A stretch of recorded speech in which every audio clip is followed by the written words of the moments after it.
Når min mor kommer hjem og er sur, så bliver min far sur, og så bliver jeg ked af det. Hvis jeg ikke får nok søvn, så bliver jeg hurtigere negativ og irriteret, frem for hvis jeg har fået en god mængde søvn.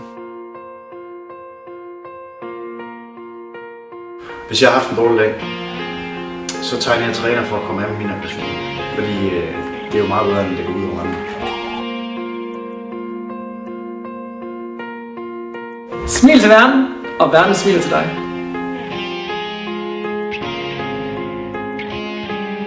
Jeg synes, at det er vigtigt, at man bibeholder sit sociale fællesskab lige meget, hvad alder man har, så man bevarer sin sociale sundhed.